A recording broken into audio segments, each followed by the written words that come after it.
Thank you, Lord. So, karong gabi ato na ta sa atong pagpaminaw sa pulong sa Dios.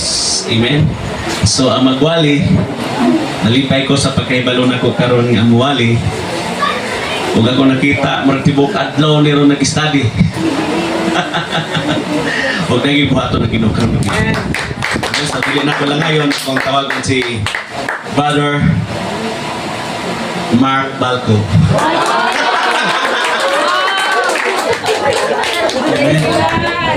Nakuratan mo. Samot ko nakuratan ko. Bitaw eh. Actually, this is my second time nga. Katindog na po sa inyo matubangan. It is a privilege nga maka-share na po sa pulong sa Ginoo. Kuan ba?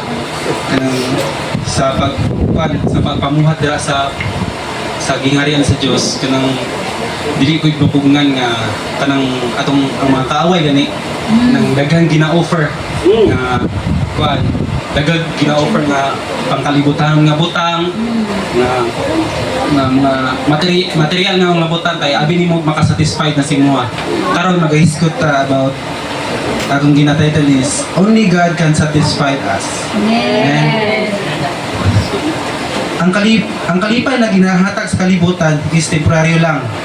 Apan, kung di na ito mabantayan, mapagan yun kita. Dire, nako'y ginakuan dire. Kanang nako'y hanay na ko. Nakawan na is, ang flesh na to. Kung mag-ingon man doon flesh, kung sa may pasabot niyo kung inutan niyo flesh. Diba, unod doon nga, unod doon nga kanang mga pagbati, mga ginapang na to, mga ginatinguhan na to sa tong unod doon nga butang. Diri sa Galatians 5:17, kay ang mga tinguha sa lawas ng kaibog, supak sa mga tinguha sa espiritu, ug ang mga tinguha sa espiritu, supak sa lawas ng kaibog. Ug sumpaki kining duha busa, dili kamo makabuot unta inyong buhaton. Sa to pa, nay duha ka bahin. Kung baga, nay duha ka bahin. Flesh o ang espirituhanon nga bahin. O, either you mapili ka sa isa, flesh ba or kwan? Flesh ba or espirituhanon nga bahin? Pero, ginaremind dito sa Ginoo ba, kini atong lawas ng nga bahin, gusto yun ni siya perminti hayahay. Samot wala ta kasabot sa espirituhanon. O, samot nagdili ta kasabot kung unsa ang kung unsa ang purpose atong kinabuhi, kung unsa ang kanang ganing imugsok kaning ulotana, kung bagawa kay kasabot sa ato pa mga dili pa sani o pakamatay mo espirituhanon nga mata. O isa pa man sa pagpamuhat dira sa Ginoo, although nga naano ta dira sa Ginoo, di jud ang pugnan kay napa man sa lawas no nato nga bahin kanang sa Paul kanang sa pag-Bible study, evangelism, kanang di jud na lalim kanang magbaklay-baklay sa kwan sa kainit o buto na nanaon kinsa man din na sila para tong sangyawan. But ginaremind ta sa Ginoo ba nga naluwas mangani ka nga imong gi-accept sa Jesus Christ imong kinabuhi kanang mao nang sa matag usa na to kanang kailangan kita og mo impart og grace sa uban, mo impart og kuan ba kaluoy sa uban, mo impart og gugma sa uban gani kay kung unsa atong nabatian nga gugma sa Ginoo dapat ikuan ko nato kanang ipabati ko sa pangani kay dili lalim nga abi na to gayahay na mahimong Kristohanon pero dili diay. Amen. Amen. Og sa ato ang mga sa atong flesh is nadyo dira ang dili makontento. Kay kung makontento pang isa ka tao, isa ra ka motor, kontento na oy, di ba? Ano ba gusto ba mag-purpose pero dira na to makuan ba? Dili man dautan nga malit ka ni, malit ka na, which is good na kay makapan na.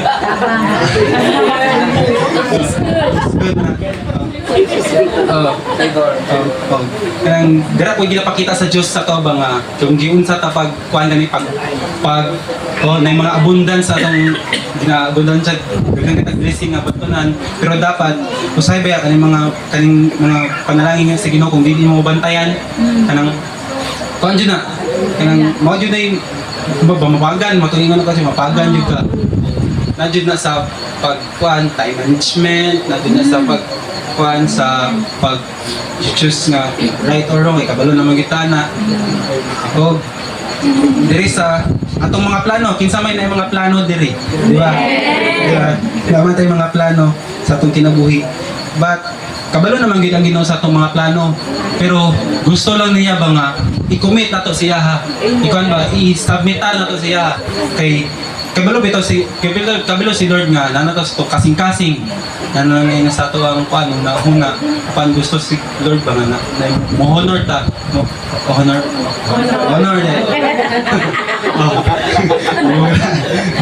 mo honor ta kay diri sa Panition 16:3 itugyan sa Ginoo tanan nimong buhaton ug malampuson ka. Tanan ko'y gamay nga testimony kanang kani bitong kuan kaning siyempre kanang namugod wala ko ginikanan pero nag-dream gud ko nga matoy siyempre kanang testimony lang ako kay si Taloy nga ana may kuan lisensya ba anak ko lisensya ko basta ko kung lisensya ni anak ko kanang una-una na ko ba nga di jud nako i-compare akong sarili sa uban kay parehas man tayo nyo kanang gitagan o kuan favor sa Ginoo apan ako nasayran sa matag kuan jud matag higayon kay kanang kung dili ko mutikang wajoy kan ba wajoy kahimuan but dako jud kayo ang grasya sa Ginoo sang kanang wa jud ka balo kung sa plano sa Ginoo sa ginabuhi ba kay masyak na lang ka na nang katong nay nag-open nga kuan TESDA sa eskwelahan kay akong purpose ano ang computer na lisod na computer lisod kay na ako nagsabtan na jud kay on off keyboard mo ano jud ako nagsabtan ba kay reformat parang daan lisod na kayo pero kanang akong purpose ito kay katong allowance ba ay na lang dai pangis ay na lang dai pangis kaya na ganay ko nang baga na isulayan ka na ako na ibang initiative ko ba isulayan sulayan ako ni Bakay. What if kanang mo na open doors ni mo? Mo to sa laktod nga istorya kay taas naman kayo. Mo to nakadawat ko og kuan, nakadawat ko og Ayun na. o ani allowance na kuno. Mo to how much kan kuan? Secret. Kasi tamak anak. Og kuan, og pahinan din ako. Bago ko nagkuha sa akong kuan sa pangkali, tangan gid ako kuan tayo sa pering bike kuan din ako. Og sa kuan boy kanang dress ko kay ibis nga kanila ang tanang kandidat akong kuan males nakales ko ba kay kabanan ko sa bahay sa dress kuan.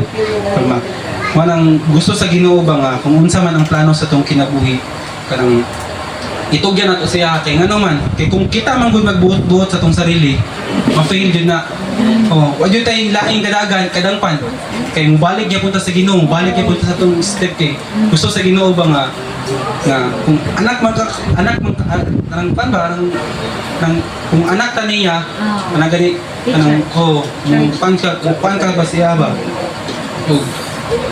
mao bisag unsaon di jud nato malikayan nga mobalik jud sa Ginoo kay depende maguna sa imong desisyon depende na sa imong desisyon karon kay usahay nating mga desisyon sa kinabuhi nga di ta makasatisfied natin mga utang kay di man ta satisfied murag kuan na ba ma-broken na ka sa imong kuan ba broken ma-broken na kasi imong kasing-kasing ba kay ano man dira sa imong decision man ang imo na lang imong mga kuan mga decision sa imong kinabuhi wa nimo gitugan sa Ginoo pag self-pity na ka di na ka kumbaga mong palayo na kasi Ginoo pero gusto sa Ginoo ba nga the more ka kuan the more ka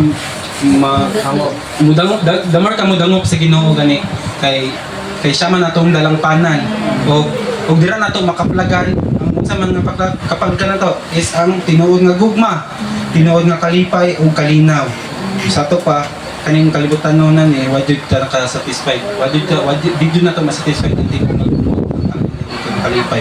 Kaya ang gina-offer sa kalibutan is mga temporary nga butang. Sama sa matoy ingon example ni Pastor Patrick na kung natay ingani nga cellphone, example na napoy bagong cellphone karon, iPhone 11, 16 Pro Max. Pagkauman. iPhone 11, 16 Pro Max XS. Pero fully gave. Pero kanang kumbaga, kuan ba? Kanang kung di na ko satisfied, mamalit ako gato.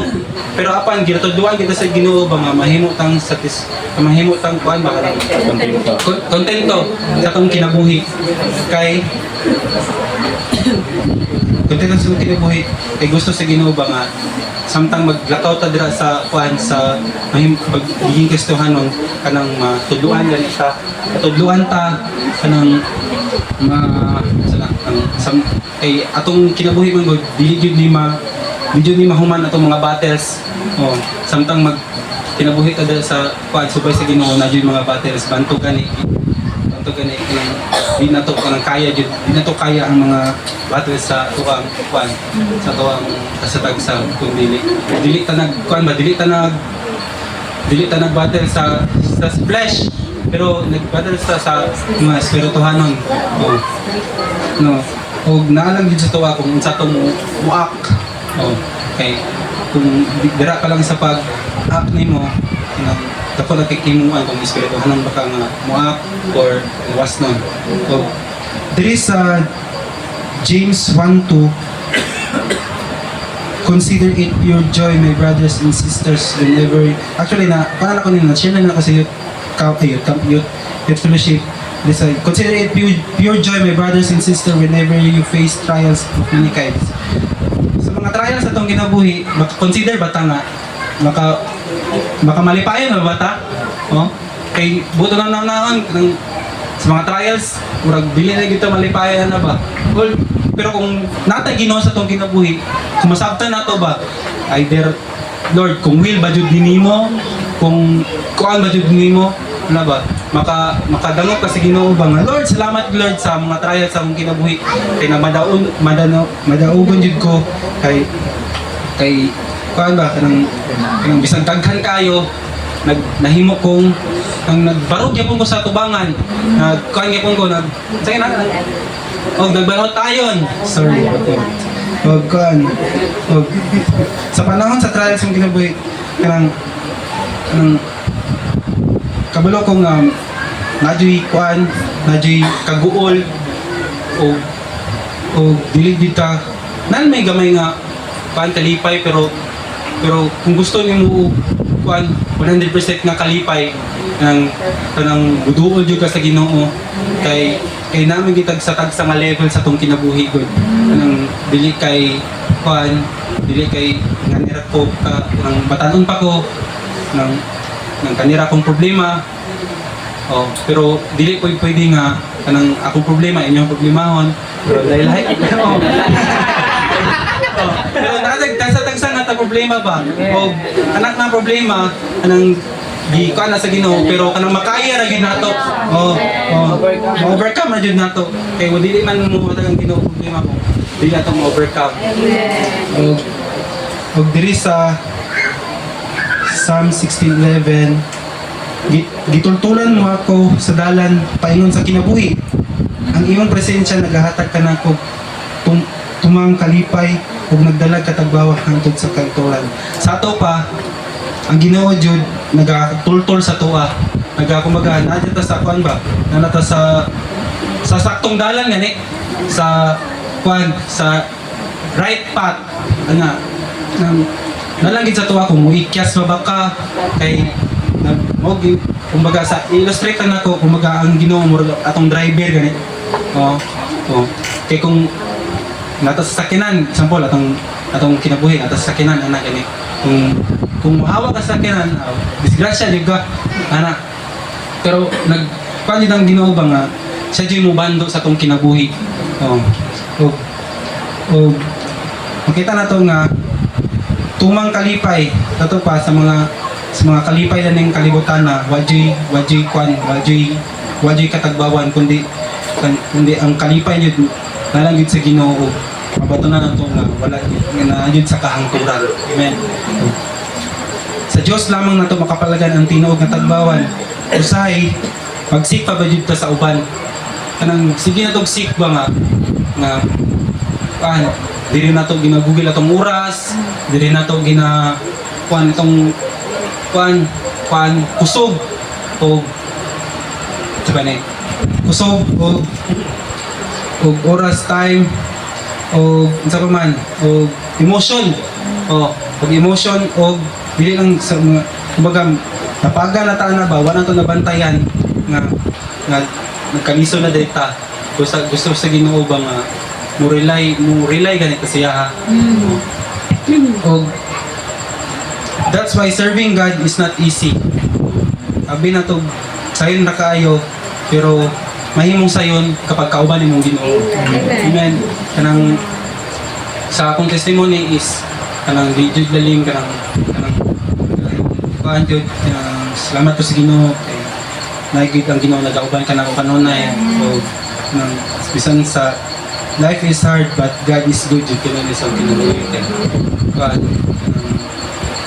sa mga decision sa akong kinabuhi sa mga decision making nako pa nag-remind din ng Ginoo na dira sa Jeremiah 29:11 for I know the plans I have for you declares the Lord plans to prosper you not plans to give you hope in the future kaman jud nagpakyas ang Ginoo sa tuwa akong life verse jud is sa Ephesians 2:8 for it is by grace you have been saved through faith is not from yourself it's the gift of God no one can boast it sa to pa sa pinaagi jud sa grasya sa Ginoo nakabatong tagkaluwasan o di po nato mabato na ang kaluwasan kung naa jud sa toa ang desisyon naman jud sa tong desisyon manggod pinaagi sa pagbuman sa tong baba o pinaagi sa pag-respond o once nga mabatunan nimo ang kaluwasan kaya jud na nimo kung mulikas pa ba ka or na mo stay pa ba ka apan si Lord jud mo stay jud na permit sa toa o sa kuan pa jud sa pinakalasan salamat ko sa Ginoo kay nakatindog na po ko diri ug kato lang na